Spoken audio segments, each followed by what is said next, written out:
How do I, 31F, tell my close friend, 35F, that her adult-only parties are offending people? First of all, I would love a real adult-only party where adults can talk and have conversations without kids interfering. She ain't doing that. She is having a whole party for everyone to focus on her kids only. I need to know how to address this with her. This has happened 2 times so far.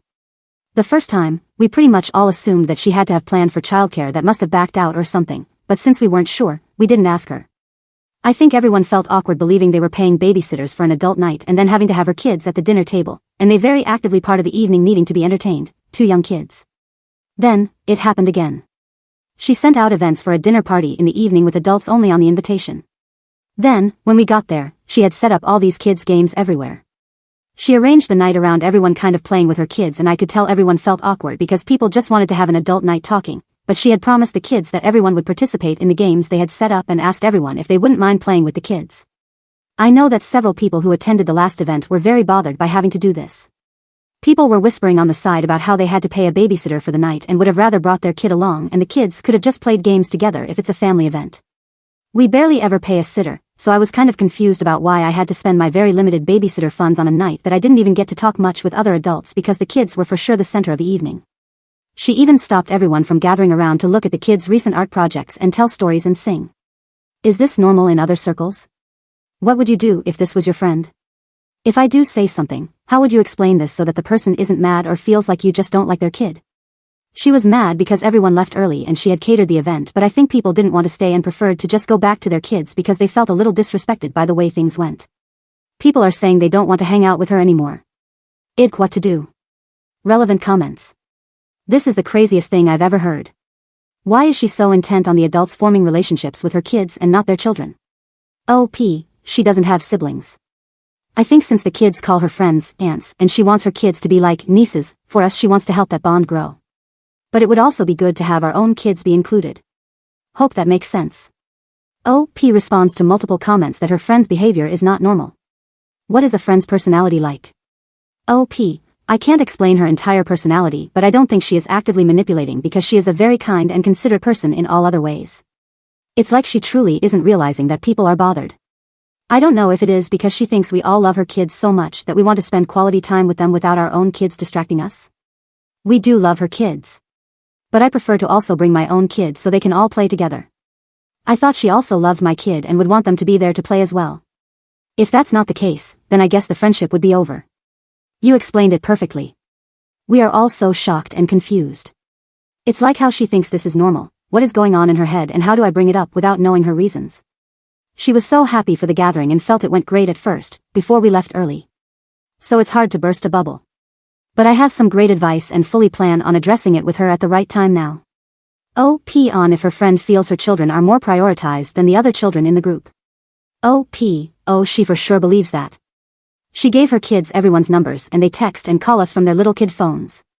I didn't even mention all that because it wasn't relevant to the party. If I'm being fully honest, it's a bit much. She is very attached to the idea of us all being a close part of her kids' lives and getting upset if anyone misses their events or activities. The kids do not seem to notice. All of us have been there since before they were born. Nobody has been a stranger. I have been holding them in my arms since they were a day old and fresh from the hospital, lol. The girls call us their aunts. This is normal to us and common for mom's best friend to be an aunt, but may not be in your region or area. Update. I wanted to wait for the kids to get back into school so we could discuss it in person. And luckily I didn't even have to bring it up because someone else did bring it up to her and she was eager to tell me that people were mad and she didn't know what the problem was with what she did. I was able to get through to her, I'll call her Katie in this post, and also understand her perspective, not agree with, which I'll try to explain here the best I can. I cannot remember every detail of the conversation but can paraphrase all the key parts. 1. She had been upset because one of our friends, Molly, was taking care of her toddler while Katie's kid kept trying to show her something. Katie noticed this and felt bad that her daughter just wants to share things with people she thinks of as her family aunts. We are just friends, but the kids call each other aunts and each other's kids, cousins, so she wanted to build a stronger relationship between her kids and her close friends. She thought that us spending time with her kids away from our kids would be the way for us to show her kids better because she is an only child, her parents are dead, her husband is an only child and his parents are dead. Her children have no biological family. She is worried about what will happen to them if she dies, etc. Her mom died when she was a teenager and she feels anxious about her health. 2. she doesn't feel that other people's kids need this same type of bond with her because our kids have biological aunts, uncles, and cousins. She thinks they should be able to spend time with their biological family and assumed that we were all sending our kids to our family and not paying a babysitter. She has no understanding of what it's actually like and romanticizes it. She was shocked to find that my siblings don't just drop their lives to babysit my kid. People who have siblings still pay babysitters, and do for her parties. 3. She feels that she paid for all the food and wine and that alone should cover the expense of the babysitter even if we did pay one. She knows that paying a sitter plus dinner would still cost more since she catered everything from a very expensive place and we should have just been happy to get free food and drink, and if playing some kid's game is the price for that, it's not a bad price. Essentially, she argued at first that if someone pays for everything, they can decide, and if we want a different type of gathering we can foot the bill and throw that gathering. Now, how I handled this. That last note did eventually change to a more understanding perspective as I explained more and more about how even though she is technically right, she cannot maintain strong friendships with this mindset. You cannot provide meals for people with strings attached and deception involved. We didn't know until we got there, and expect us to love it. She can do whatever she likes, but people can also end a friendship if they like, so she is free to do it but not free from the consequences of it. I also was very clear to her that if her goal is to get stronger bonds for her kids, the way to do that is to love and bond with our kids and include them. That part seemed to be totally unexpected to her. I had to explain that people will be so upset by the fact that she isn't including their kids in kid events, or isn't accepting that a parent needs to take care of their own kid first before focusing on hers, that they won't even want to be part of her family because that isn't what a family is. My sister doesn't expect me to leave my kid behind and be only with my nephews. My sister would never tell me to not bring my daughter to a family event, because she loves my daughter and that makes me love her and my nephews even more. I had to explain all this. Lastly, she is rich and did grow up rich, and as the only child she admits that she struggles to see things from other perspectives, or to consider others' feelings, and she has to make a conscious attempt to really see outside of her own wants and needs. She said she even talks about this in therapy and that's why she goes out of her way to do nice things for us. I put some examples of her acts of kindness in the original post, because that's her way of trying to actively be a generous and caring person. She did cry as expected, especially when she was talking about her kids not having any family and her mom and dad dying, and I'm very glad I did not mention it at the parties like everyone suggested, because I would have never wanted her to do that in front of people. It goes deep and she needs therapy to continue working on it. Overall, she did come around to the realization that she needs to alter her way of thinking about it and do things differently if she wants to achieve what she claims. She continued to reiterate how much her kids love me, and how much she does love my kid too. She said she wants to do things the right way. She just is frustrated because what makes sense to her doesn't make sense to other people, but she accepts that it's her who will need to fix her way of thinking. A lot of crying and some arguing, but overall, it does appear that we are still friends. We hugged, and she said she is going to do something nice for everyone and their kids. If anyone still has questions about specific things said, I can try to answer in the comments. Appreciate everyone's help. I felt much better going into it knowing that I was not wrong for standing my ground on this. Relevant comments.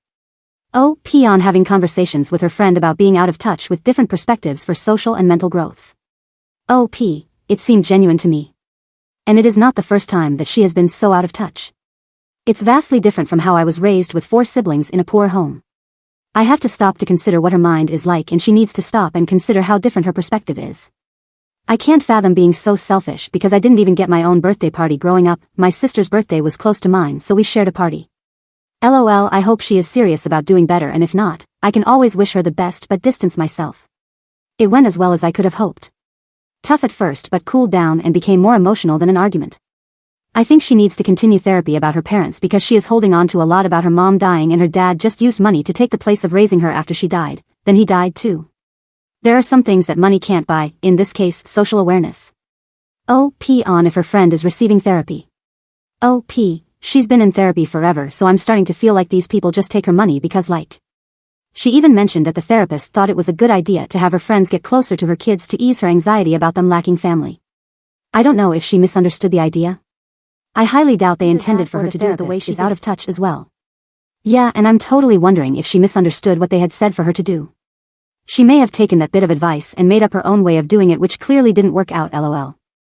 Does OP feel like her friend has been clueless on how things should be when socializing with other people? OP, if you understood more of her life it would maybe make more sense. I am just now starting to realize how warped some of her perceptions still are. As I said, she lost her mom, then before her dad died he didn't really nurture her but just kind of gave her money and a nanny to take care of her. Her nanny was her only friend. Her dad had specific issues and I won't say more than they did, but she was not allowed to ever have a friend over or be with friends. She was homeschooled for some time.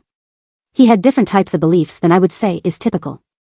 I think she seems so normal at times that I forget how different her life has been until a situation like this happens and I realize she sees the world differently.